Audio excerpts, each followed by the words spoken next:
We're good to go.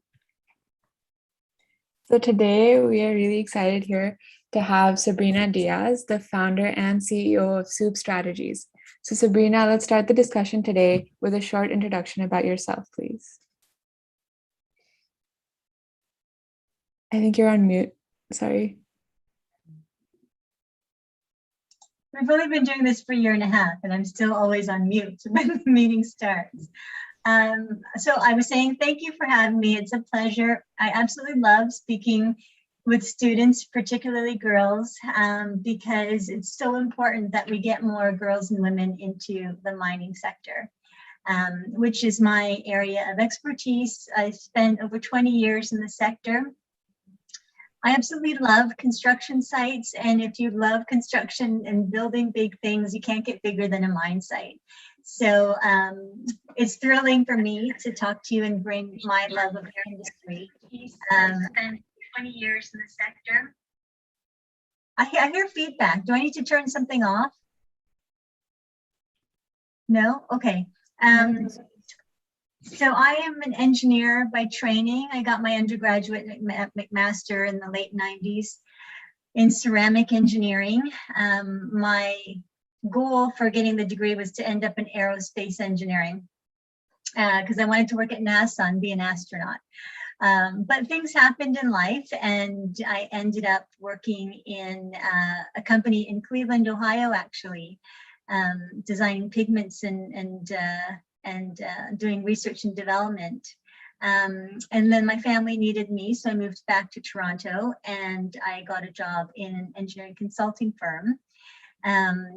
I have a slide. Do you want me to just pull it up? It might be more interesting than just looking at me talk.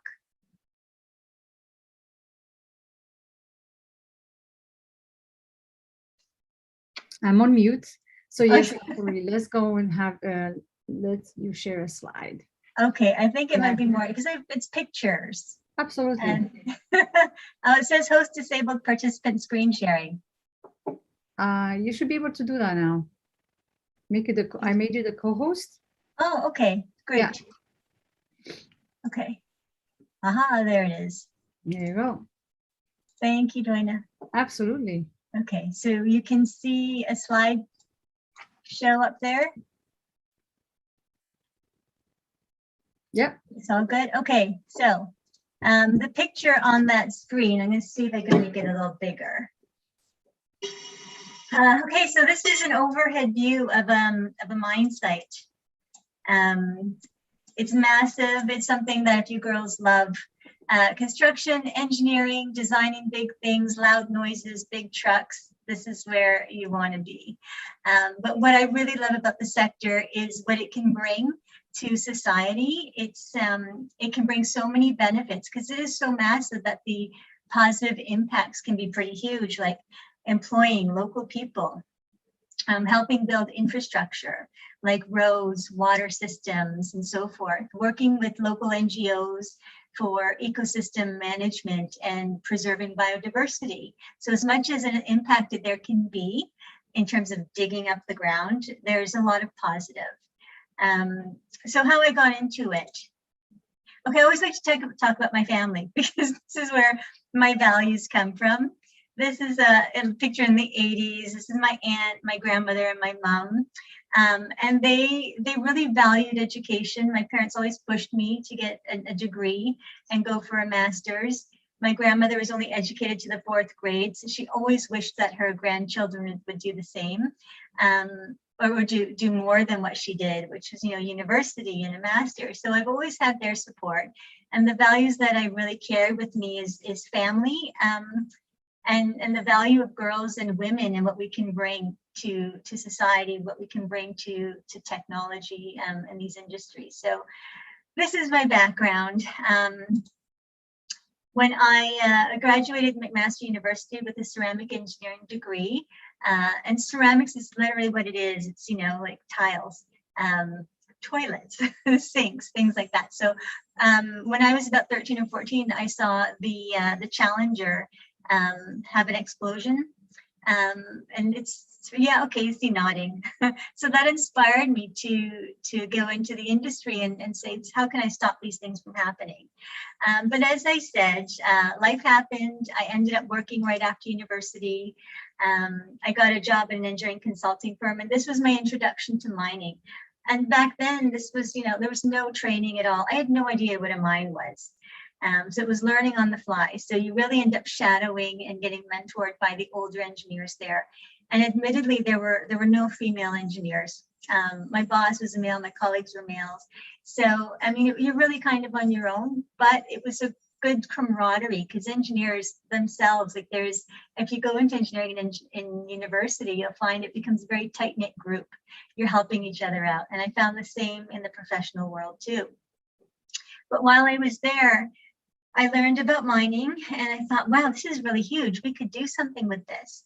But back in the early 2000s, there wasn't anything called sustainable development or sustainability.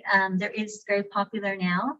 So I went back to school and did a master's at York University where I said, you know what, I want to do mining and sustainability. And it's a very flexible program. That title's wrong, actually. It was Engineering and Society. It was environmental studies. So I spent 2 years there, and I also did a business diploma in business and environment with Schulich School because I wanted to make sure I had some grounding in the practical applications of environmental work and environmental studies. Part of this program, which is really brilliant, was field research project. So I went to Madagascar for 6 months to study a mining company down there. They were going to be building an ilmenite mine, which had massive impacts. Like it was just going to be a huge footprint. And I thought, if I really want to learn how to make mining better for people, then I need to go and experience it. So I went to the southern tip of Madagascar and I lived with the local community. This is the community, it's called Manjumjumcha, for about 4 or 5 months. No water, electricity, just kind of living with them, having meetings with the village chief in the morning, and I'd spend time with his wife and her friends because I really wanted to understand the impacts of mining on women and girls and how it would affect the power imbalances. So, I mean, coming from a place where mining was just technical, now learning that mining is so much more than technical, it's social, it's environmental, was quite an experience. And the mining sector itself, if you love technology and engineering and construction, it's such an opportunity to go places. So I spent time in Madagascar. When that was done and I graduated, I went to Australia. There's a project being built in New Caledonia. It's one of the Pacific Islands. It's absolutely beautiful. So I lived there for 1.5 years, working on building a mine site out there. When I was finished on that project, I was then working in Tanzania for almost 3 years in the northwest corner of Tanzania, very remote, close to the borders of Burundi and Rwanda. That's a picture of me talking with a local village owner of a house. This is a geologist that we were working with.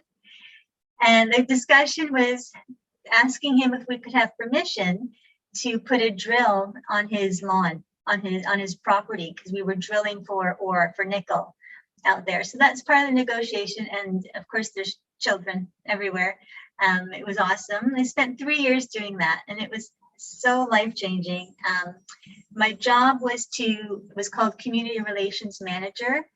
So I was working on behalf of the company, building relationships with the local people, the communities, the local government, the NGOs, and to understand from them how we could build a mine site that would benefit them. You know, like what did they need? They needed roads. They didn't have cell towers back then. You know, transportation, health services, so supporting them that way. So when that was done, I went back to Madagascar, this time in the northern part of Madagascar, and worked on a huge nickel project that was going into operation. And that was another beautiful experience. But I mean, one of the challenges, honestly, being a woman in the industry is spend a lot of time overseas. And so at one point, my husband and I, we really wanted to start a family. And I had spent, 6 weeks out, 2 weeks home, back and forth. So I decided, I'll get a job in Toronto, a corporate role working in the head office of a mining company. I still did traveling, like I went out to many of their mine sites.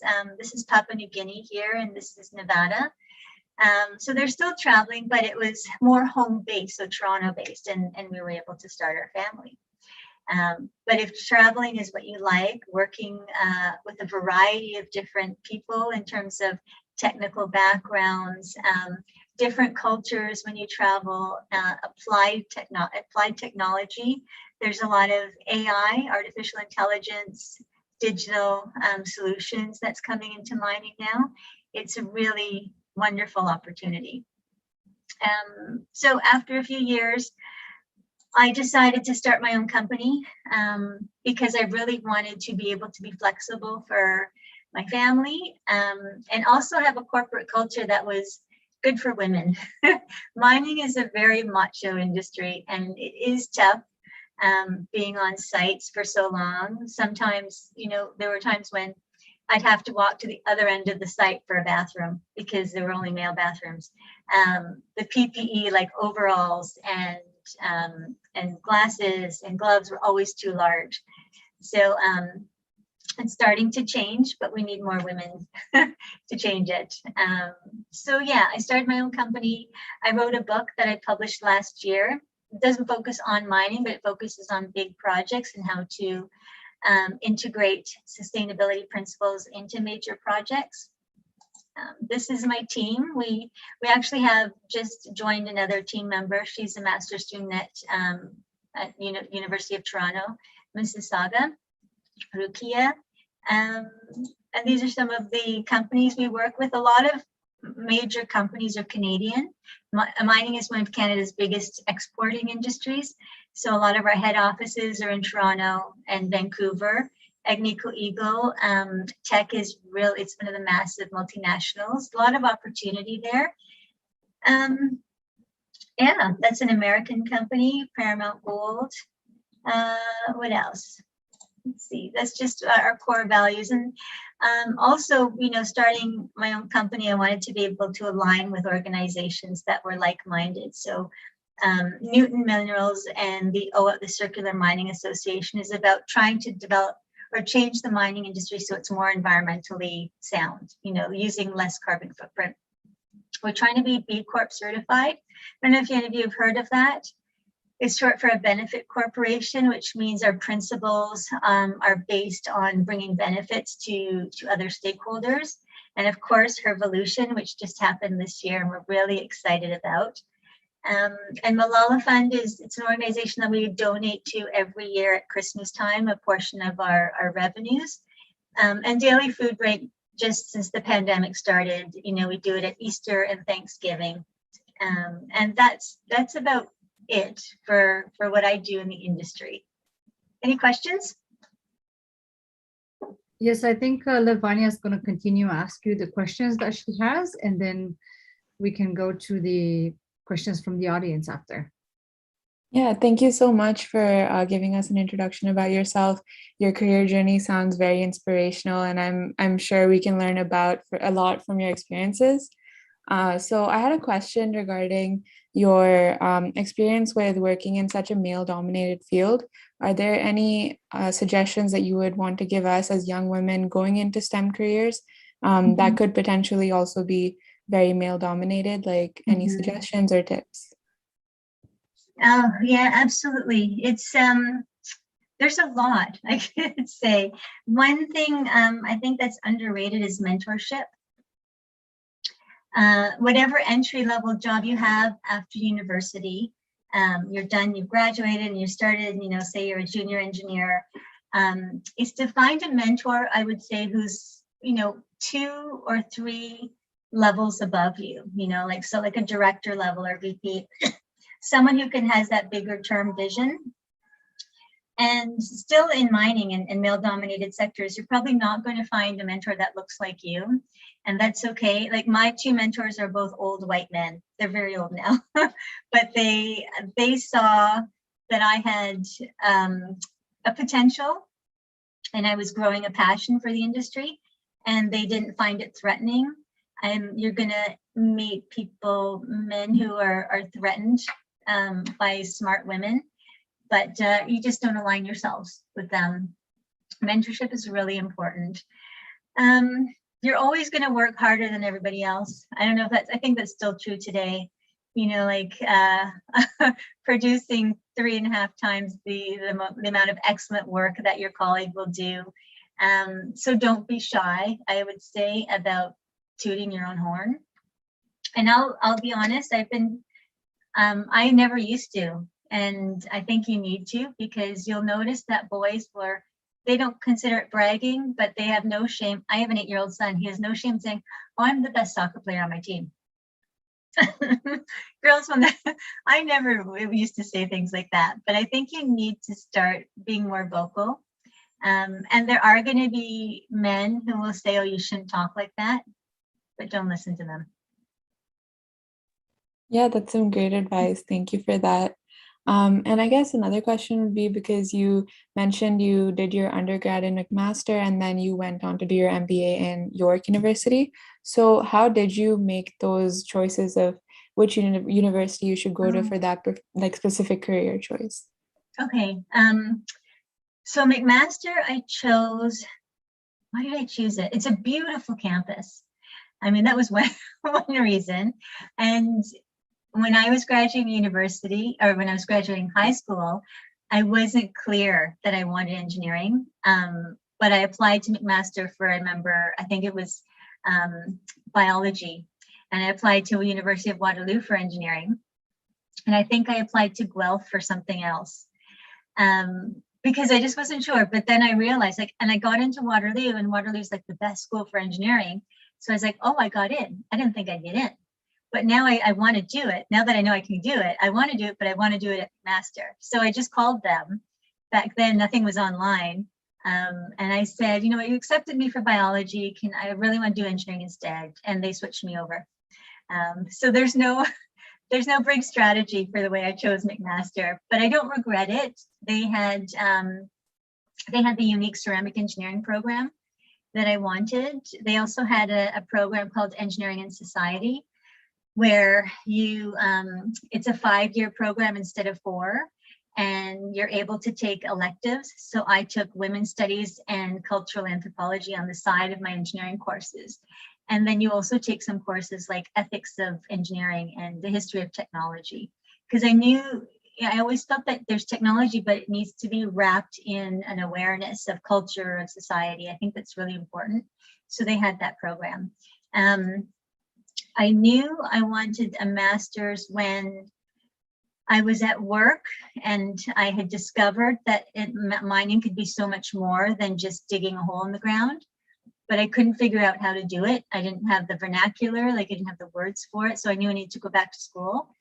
I didn't do an MBA, I did an MES. It's called the Master of Environmental Studies. Then I did a graduate diploma in Business and the Environment. And I chose York because there were no programs back then. Like now you can get a master's in sustainability at U of T and so many schools, and they didn't have anything like that. This was in the early 2000s.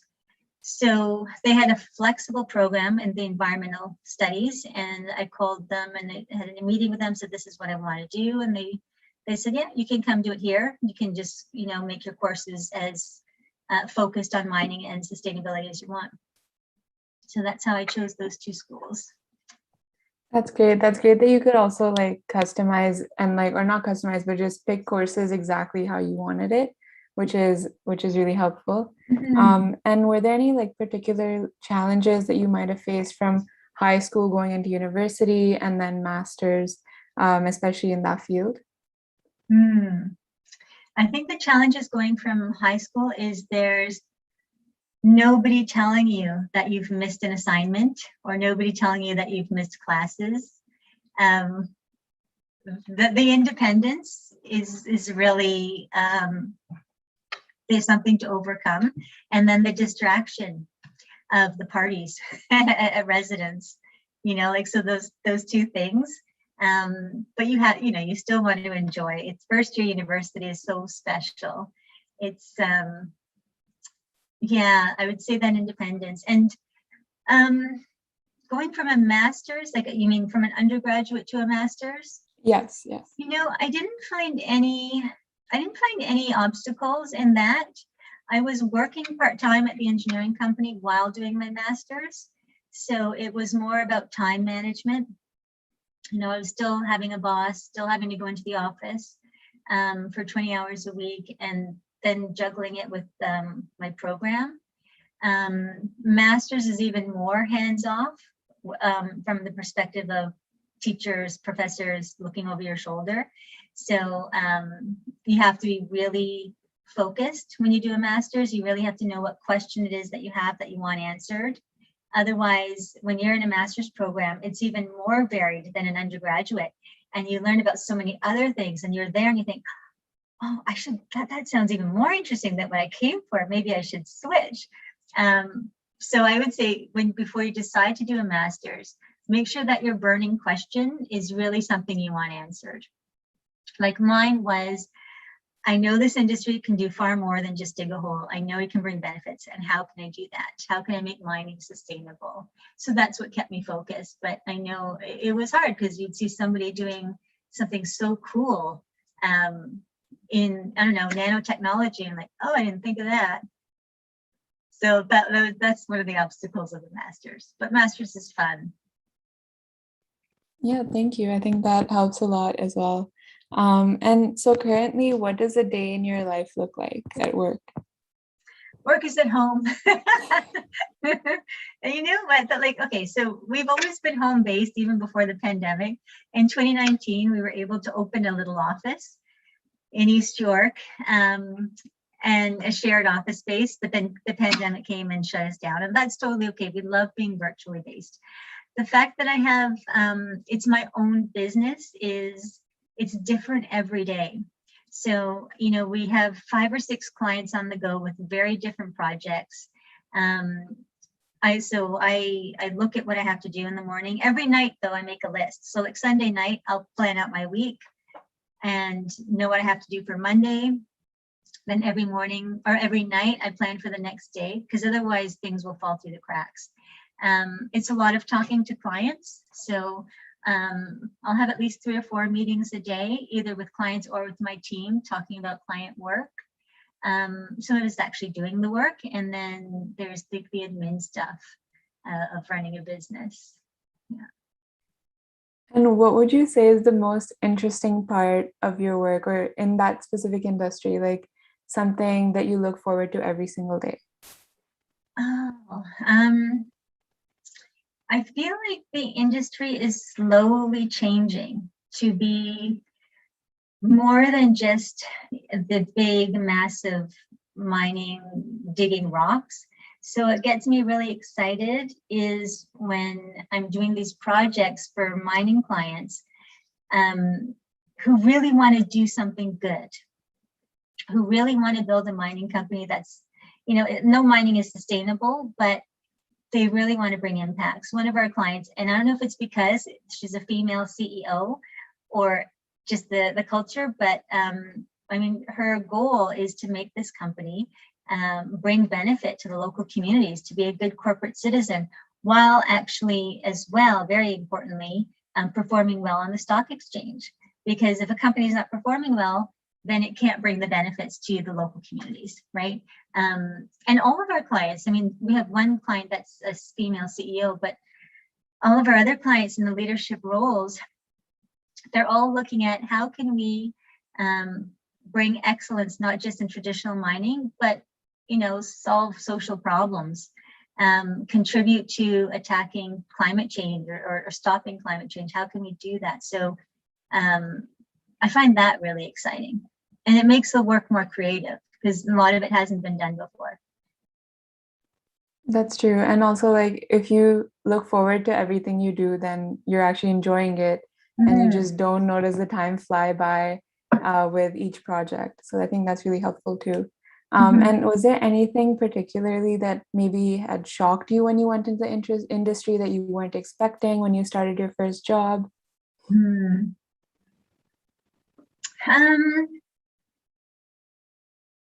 Yeah, I guess.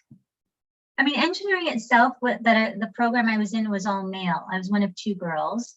So going into a male-dominated field didn't shock me, but I don't know actually.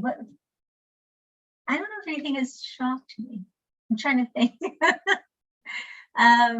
Traveling around the world, I think that opportunity was shocking. That, I mean, I knew mining would, make me travel places.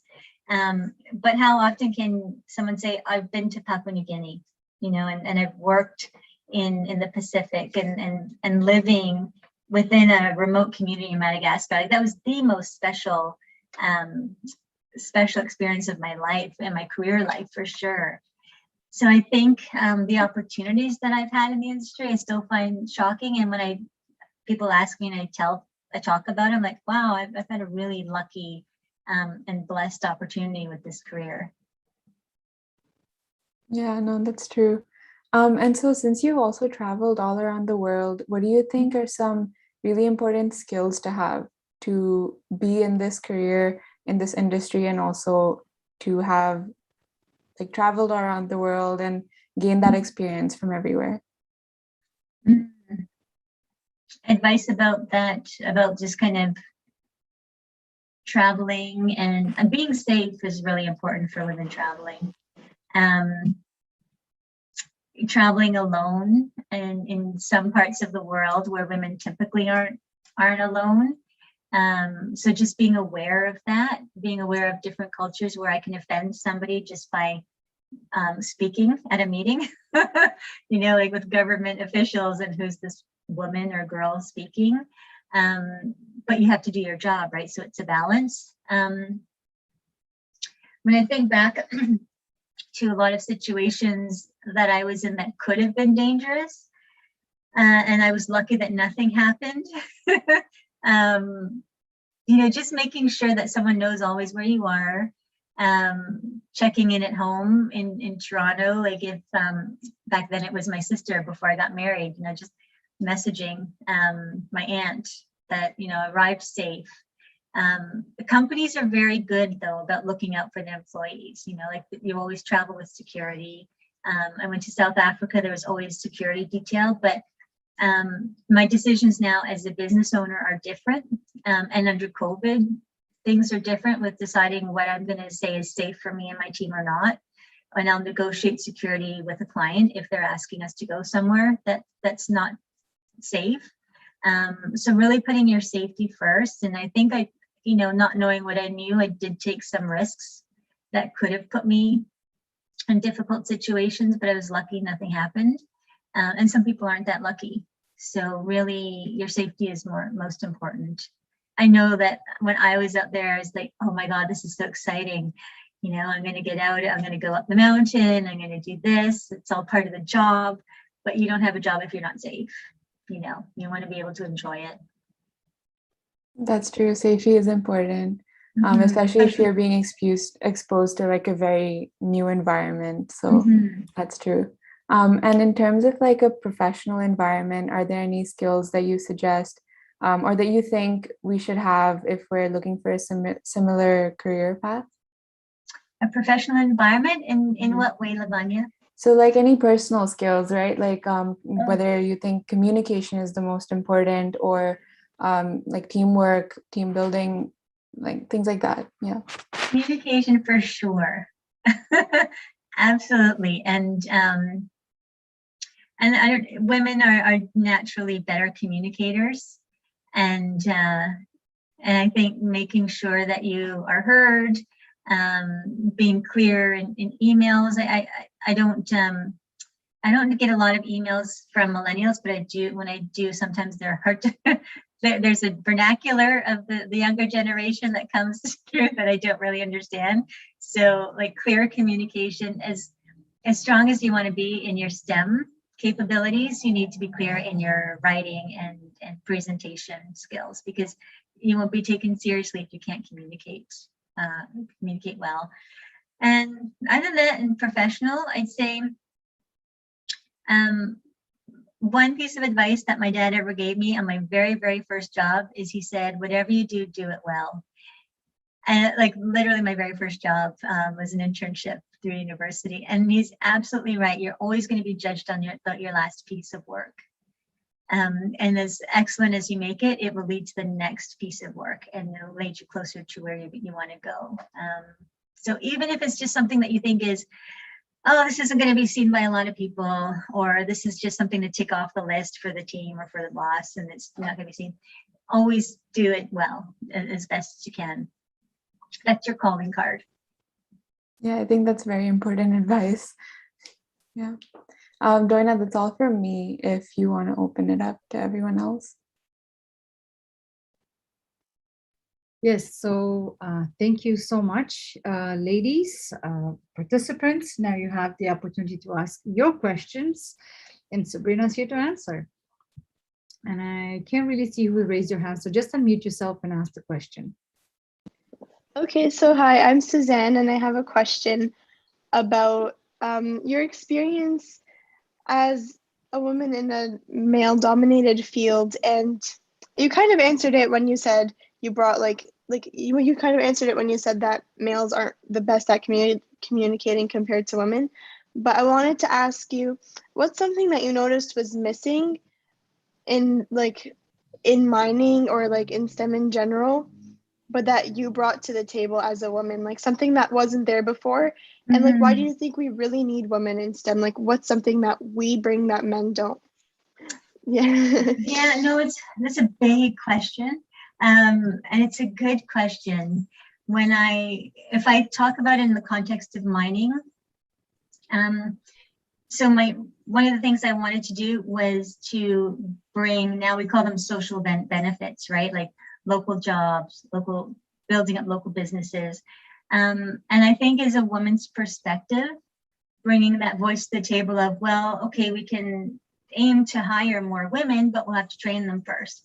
And, you know, in this culture that we're working within, we have to consider childcare, what's going to happen with that. So that extra level, or not even extra, it shouldn't be extra, because women's perspectives are not extra. They're part and parcel of what needs to be planned. You know, when I was living in the village in southern Madagascar, and I was doing a gender and development approach to my research and interviewing women every day, their main, the common thread for all of them is they wanted something better for their children. And I think that can be translated to the way I think, you know, like women are by nature long-term thinkers. We have foresight because we're always thinking of the next generation. We're thinking of our children. Even if we don't have children, we're thinking of the future. And I think that's something that's stronger in women than in men. Maybe some men have it, I don't know, but I know that I often bring that angle to the discussion. Yeah, does that answer your question, Suzanne? Yes, thank you. That brought a lot that I didn't even think about before. Thank you for that. Oh, good. Any other questions? We still have some time, so please ask questions. I know that some of you are really interested in learning about mining. Yes, I have a question. So first of all, thank you so much for talking with us about your job and stuff. But when you were, if you would go back in time, would you have studied something else other than mining or other than engineering? No. And I'm so glad I did. And I will meet engineers at networking events or social events. And, you know, you'll find engineers in finance. You'll find engineers in the arts. There's just something about an engineering program that develops skills that are applicable to all industries. It's not just the technical, you're not just learning advanced calculus or thermodynamics. I can't even remember the last thermodynamics equation I ever used. But there's a rapidity to the learning in engineering undergrad that I don't think you get anywhere else. So I remember clearly we'd have 5 days in the week, and we would have 4 quizzes and say 3 assignments and 2 labs due in 5 days. So you would in your in school, what you do is you would naturally create a group of teammates, you know, in professional life it's teammates, in school it's called classmates. So you'd have your, you know, group of 4 or 5 classmates, and the natural leader will, usually the woman, she'll delegate, okay, you take care of calculus, you take care of heat transfer, you take care of the lab, and then we'll share. Because it's the only way, it was the only way to get through engineering. If you didn't have teamwork and trust with your teammates. And I remember in third year is always the hardest. And I remember in 3rd year undergrad, I went into the dean's office and was like, why are you trying to fail us? Who in their right mind can finish all of this all at once? Like, it's just too much. And he had no answer, but it just validated that maybe this is the answer. We're to learn how to work together, how to rely on each other. The problem thinking and the thinking through, the critical thinking, I don't think you get in any other program. The questioning, I think engineering is underrated in that, oh, you guys just learn how to design things from formulas or whatever, and then you carry on. But design and engineering is creative. So you're always learning how to question things, and you take that into other aspects of your life. So, oh no, I wouldn't have trained it in engineering for anything else. Thank you for answering, and that's actually really good, because I know like other people, whenever I ask them about their career, they wish they could change it up. But it's nice that, you know, you were confident with your choice and that you have no regrets. I really like that. Good. I remember when I applied, I wasn't sure. So, but once, I guess I had this impression you had to be super smart to be an engineer. And I went to an all-girls Catholic school that was very all girls. They're very competitive academically, and there's a group of girls that was really brilliant. I thought they're going to be the engineers. So when I got into Waterloo, I thought, oh, I could do it too then. And I'm so glad I did. It's funny that you say you didn't actually think you're going to do this at first, because a lot, especially at this age, like there's that pressure, what am I going to do? And we just had that conversation earlier, but you know, whatever you do, you're going to end up where you're supposed to be at the end, right? Mm-hmm. So yeah. Like I had no idea I'd end up here in mining. I didn't even know what a mine was, but yeah, life takes turns, and yeah. I actually have a question for you, which I think maybe the girls might think the same thing and they don't want to ask, but I wanted to ask, you know, when you think of mining industry, you think there's big dark holes.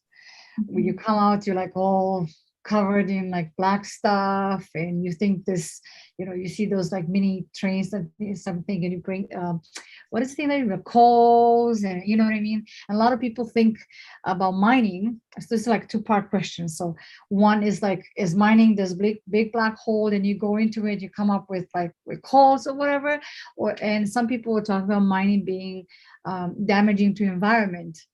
So can you talk about these 2 things? Because I know some people are environmentalists in our group, so they want to know. This is okay. Let's talk about the environmental part first. Yes. And I do get this question a lot, even from my cousin. I got this question last week because he's always wanted to ask, but he didn't. He's like, you know, you're such an environmentalist. You don't drink out of bottled water, but you work in mining. Yeah. And mining is going to happen whether we want it to or not, and it has to happen, and especially for the green economy, for electric vehicles, you know, solar, everything is mined. And that there's a saying out there, if it's not grown, it's mined, and it is very true. It's a cliche, but it's true.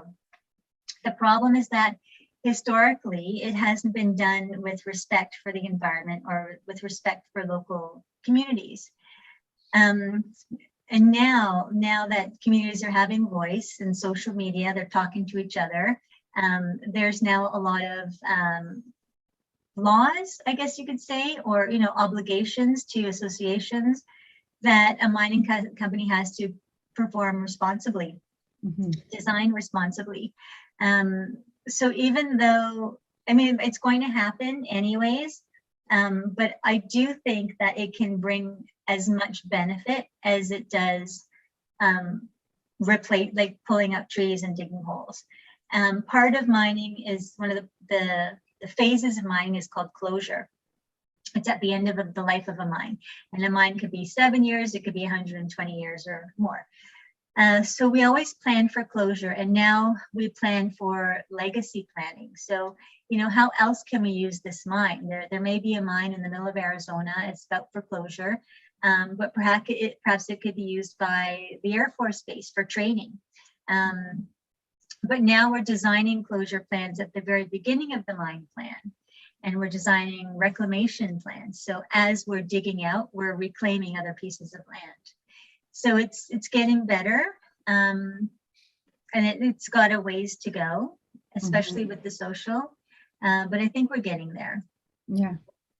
And then your other question, Joanna, about the dirtiness. It's not as dirty as like coal mining, those old movies. Yes. Yeah. I'm much older than the girls are. So for me, I've seen a whole bunch of different phases in life. So yeah. I'm wondering when they are to watch a movie from 1970s when I was born, and they're going to see what I saw. I wonder what they're thinking. So that's why I'm asking that question. It's true. I mean, there's a lot of good movies about coal mining and gold mining, how rough it is. It's really high tech now. Right. Even if you go down the shaft and you walk through the tunnels, it's dusty, it's dark, but you don't come out really covered unless, I haven't been in a coal mine. There's a lot of tech being used in remote control, so remote control trucks. So people aren't, soon, I think, in the future, there won't be as many people underground, and it'll be controlled from above ground. So there's a lot of tech solution, but yeah, you don't get that dirty, dusty. Yeah. And some people like to get dirty. Well, that's why they're engineering, especially civil engineering is kind of dirty. I think I saw Isabella raise her hand. Isabella, you want to ask a question? Hi, yes. First off, thank you for presenting. It was really nice to hear your story. I specifically admire how you not only value the science of, engineering and mining, but you also really value the ethics and the philosophy that comes with science. I actually run a science club at my school, and I try to do that exact same thing where I integrate both science and ethics because they really go hand in hand. So yeah, one of your slides earlier that you were talking about some project in Australia, and I saw that one of your bullet points was Indigenous tribes. So I was really wondering, what was the conversation with these Indigenous tribes like? Oh, and that was so interesting. So the island is New Caledonia. There was the Andonche tribe, Gape and Andonche, and Kanak. Kanak is the indigenous, the name of the indigenous peoples in New Caledonia. So where we were planning to build the mine site, and it was going to, there's the mountain where we're going to be digging, and then there's the metallurgical plant or the processing plant. And it would be right between two villages, one Andonche and one, I hope I'm saying it right, Andonche and one Gape. And so we were going to be, taking the top off a hill that was considered sacred by one tribe. There was talks about access to the fishing. Women would use a boat to travel across one of the lagoons for fishing, and so that would be interrupted once we got into building the port. So yeah, there was a lot of that talk about access to land and water.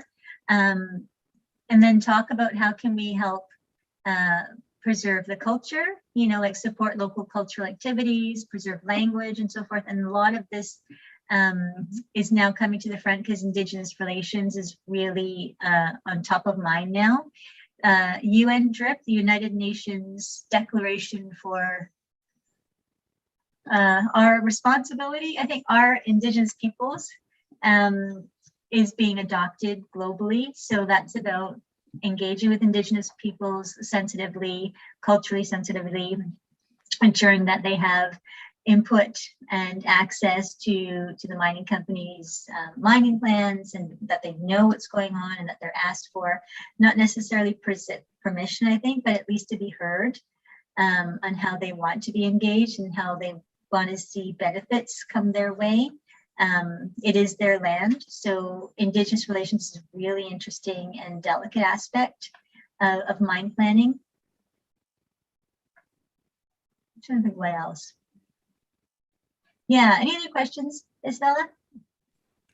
No, I think it's really cool how there are organizations that do talk about Indigenous tribes and peoples and how modern technology can sometimes interfere with their beliefs or rituals. So I think it's really cool that you were able to have conversations with them. Thank you. You're welcome. Okay, guys, any more questions? We have a couple more minutes left, so feel free to ask some questions if you have them.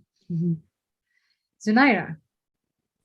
Yes, I was just wondering if you could give a brief explanation of the whole procedure of starting a project for mining, and are injuries common?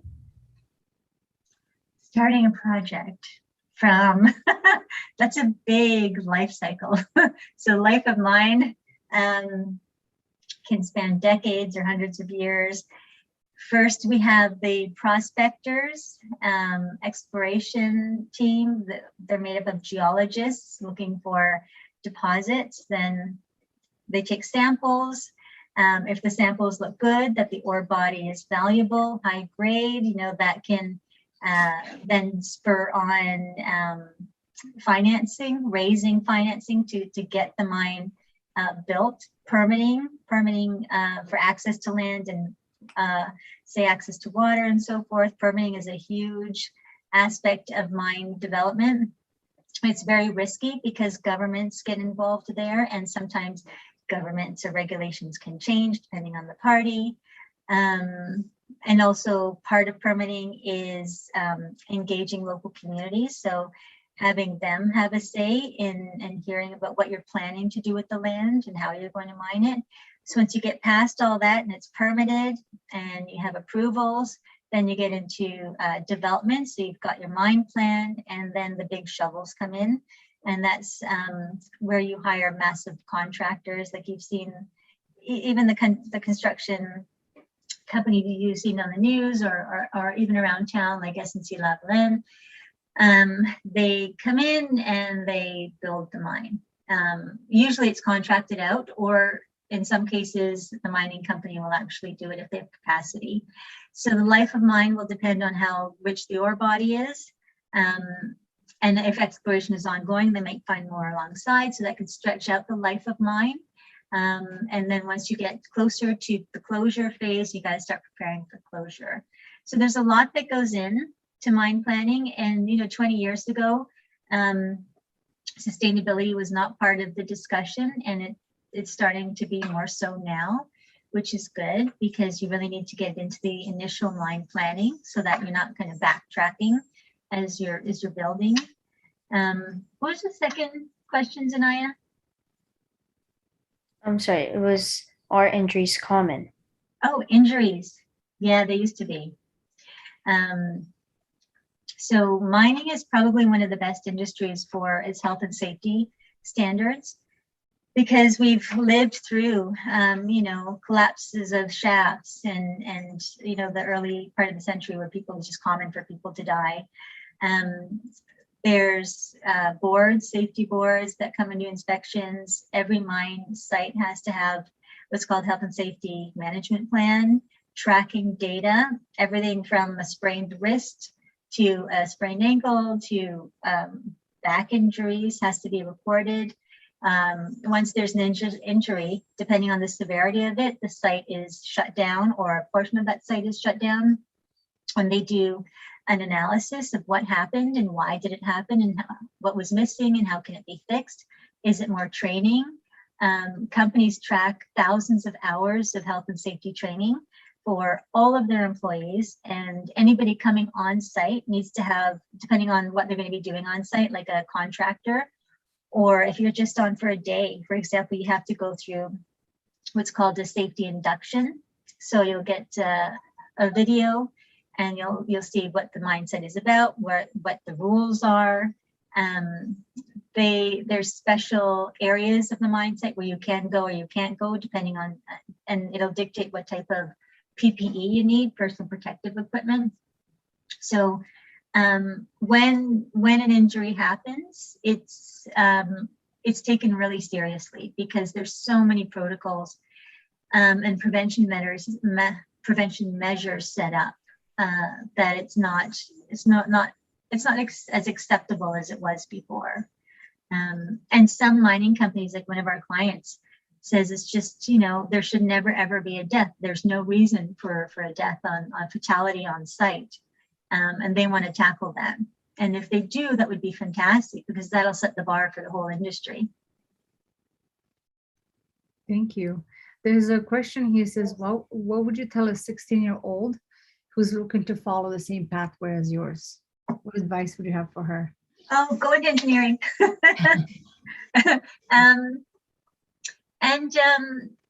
Getting to know the industry earlier than later would help. Like, I just learned on the job. I had no idea, right? When I started, we didn't learn about mines in school. There's now mining engineering programs. There's one at Queen's. There's Laurentian. But yeah, just learning what you can about mining. There's maybe if COVID lifts, I would say go to if you're in Toronto, there's a huge mining convention that happens in Toronto every year. And you can just walk the trade floor for free and see all the different companies and talk to companies, and pick up some swag while you're there, some pens and squishy balls. And even if you want to go as a student and attend lectures, you can. I think student fees are really low. So just learning all that you can, really. Yeah. That's really good advice, actually. Just go on the best research that you can do about any industry is talking to people from that industry. So, yeah. And I'm happy to have follow-up chats if anybody wants. Mm-hmm.